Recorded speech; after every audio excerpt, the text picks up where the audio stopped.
Your first task is to try and answer these two questions. Question 1, what does this illustration show? And then question 2, does the user ever interact with the operating system? So pause the video and try and answer these questions. So question number 1. As you should hopefully know, the operating system is a layer of software which is actually between the application's software and the hardware. It might also include the utility software. The operating system is responsible for managing all open applications and provides a user interface. It also allows multitasking, so we can have several users at one time, security so that different users can have different access rights, and memory management. And that's what we're going to be looking at today. It actually provides a mechanism for the applications to use the hardware. So it's translating data from the applications into binary that the hardware is going to understand. It manages the device drivers, and those are the devices that do it. So question number 2, does the user ever interact with the operating system? Usually, actually, yes, you can open and close different applications. You're usually, however, directly using and interacting with the applications and the utilities.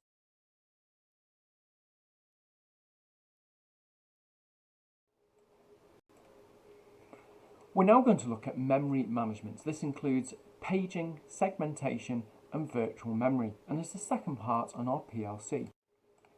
So remember the different 8 parts of the operating system, and we're looking at memory management in more depth today.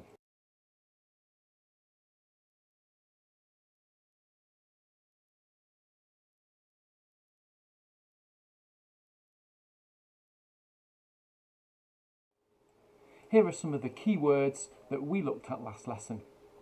Pause the video and try and answer these different questions or explain what they are. When we're working on several programs at the same time, such as we might have our emails open, we might have Python open, we might be listening to music. Memory management needs to occur to manage these different processes. We think they're all running at the same time. However, that's not actually the case. If you want to switch between applications, we need to sort the memory management of this out so that the CPU knows what to process. And the allocation of management and the management of space is actually done by the operating system. As we know, the operating system manages memory. When the computer loads, the operating system is loaded into RAM, as are the programs that we're currently working on. It's important that no 2 programs can access each other's data. Why do you think that is? Pause the video and try and answer that question. The reason that we don't want different programs to access each other's data is because this would open us up to malicious data attacks. Another role of the operating system is to ensure that the free space on RAM is being used efficiently. When a program closes, it actually relinquishes its space in memory. In our abstracted view, we have closed Python, and you can now see there's a space in the RAM. This is now free space. It could be used by another program. If a program is small enough to fit in that space, it could move straight in and open and start running. However, here in this instance, Microsoft Word is trying to open. There is enough memory in RAM because we have 2 spaces above Spotify, but there's not enough memory in one place for Word. So we're going to have to think about our memory management. It would seem that the easy solution would be just to move Spotify in memory, so that Word would have enough space so it could be contiguous in memory. However, this is not a very good solution for the computer and for RAM. That's because it would take a significant amount of time to move the memory and to move Spotify around. Not only are we having to shuffle the data, but we're having to shuffle the addresses and free space references, and these would all need to be updated. We need a more productive way of doing this. And let's have a look at the two ways we could do this. Our two options are paging and segmentation. Each of these two involves splitting the memory into smaller sections. Remember that we only use paging and segmentation when there's insufficient memory for a program to be contiguous in RAM. If it can be contiguous, then it will be put straight into the space in RAM.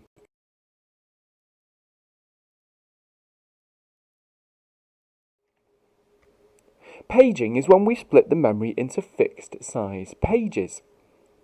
Each page represents a small amount of memory and usually 4 kilobytes in size. You can see from our abstracted view that this is what we have been looking at so far. Each of these small boxes on the right hand side would represent 4 kilobytes. However, when we're using paging, we split a program up into non-contiguous pages. So in this instance, we could have 2 of those pages which are stored above Spotify. The rest of them could be stored below Spotify.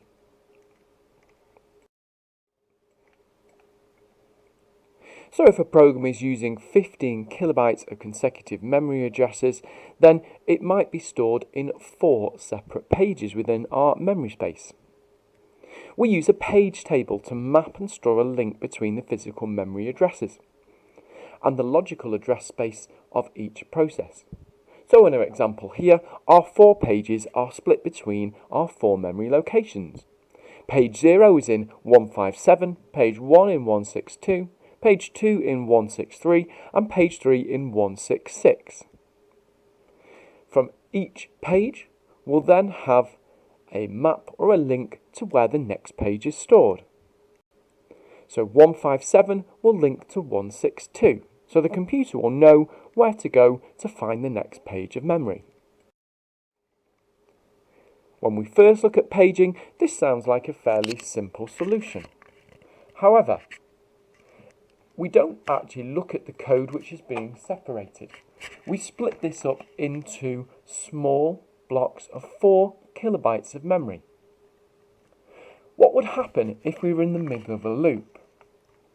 We'd have to keep moving between different pages, and so this massively lowers the efficiency. The best thing would be to keep the parts of a loop together. So there is another solution. The second solution is segmentation. This solves the issue of logical structures being separated. We can divide a program into logical divisions instead of fixed size pages.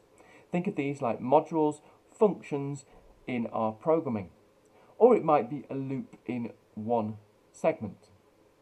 These logical divisions depend on the program structure, and that means that the sizes of these will vary. As with paging, it's possible to only load part of the program into memory initially. Let's take a look at the similarities and differences between the two. So the similarities are that both allow programs to run despite insufficient memory. That's only when we actually have enough memory in RAM for part of the program that we need, but it's not contiguous. So it's non-contiguous, it's not in one space. If RAM was full, we'd have to use virtual memory. Now remember, pages and segments of program are stored on our secondary storage until they're needed, when they are transferred into our RAM. The differences, though, are pages are fixed sizes, where segments are different sizes, quite often logical structures. Pages are made to fit into sections of memory, whereas segments are complete sections of programs. And pages are physical divisions within our RAM, where segments are logical divisions. Here are 2 different exam questions. They're very similar but have a slightly different wording. The 3-4 mark question is explain the main differences between paging and segmentation, whereas the 7-8 mark question says discuss the differences between paging and segmentation in terms of their efficient use of memory. Write the questions down and please answer them. Think about the detail that you would need and we'll look at that shortly. Here are our answers. Let's have a look at the 3 and 4 marked question. We've got 3 or 4 bullet points of explanation here. It's an explain question, so we should be explaining our points.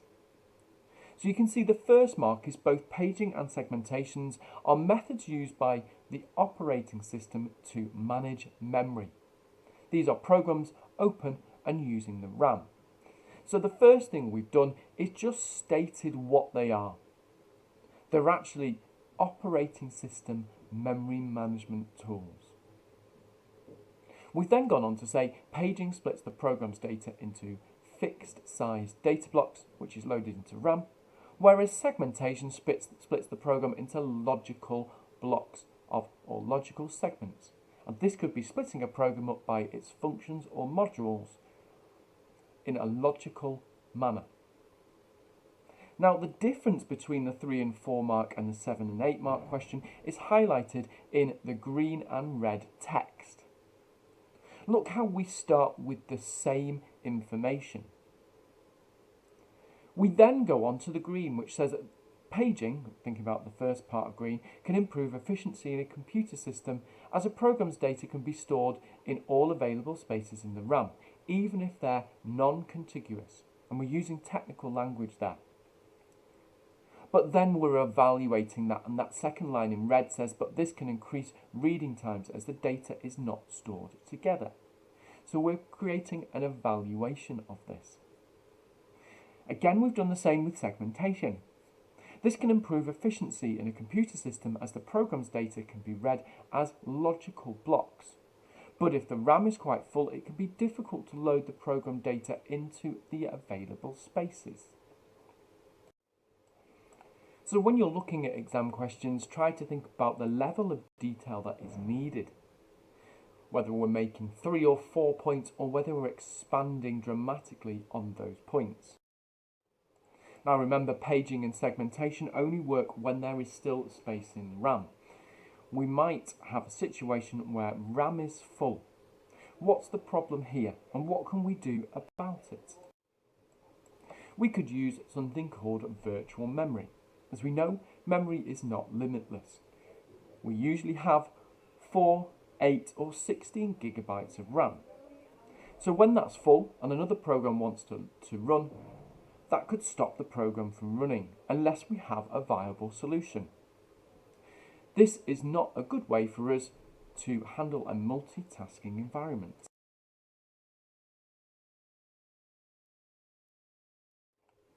So remember, one of the main functions of an operating system is memory management. We can swap out pages which have been inactive to our hard drive. This would free up some space in RAM, and we can use the hard drive as an extension of memory. Quite often, part of the hard drive is reserved for virtual memory to make room in RAM for the next job. This allows us to share out the processing time. However, this will give us a deterioration in performance because we have to swap out that memory from RAM and load the new program. Sometimes, if we've got lots of programs operating at the same time, this can mean that the operating system is spending a lot of its time swapping pages in and out of RAM, and this slows performance down, and this is called disk thrashing. If your computer is running slowly and you have a significant amount of programs open or operating, you might find an improvement in performance if you are to close one of the different programs. However, there are advantages obviously of this. It allows more programs to be executing or seem like executing to the user and multitasking. Remember, the physical memory holds them. It's also noting that the CPU can only operate instructions from RAM and secondary storage. So when the program sits in our hard drive, we're unable to load it until it's moved back into RAM. Don't get confused. What is the difference between virtual storage and virtual memory? pause the video and try and answer that question now. So virtual memory is where we use the hard drive to store programs that cannot fit in RAM, whereas virtual storage is storage such as cloud storage. Please go onto Google Classroom and complete the tasks called memory management. For homework, you need to complete the exam questions for next lesson. These can be found on Google Classroom. Here is a quick summary. Go back through your notes and make sure that you've included everything from this lesson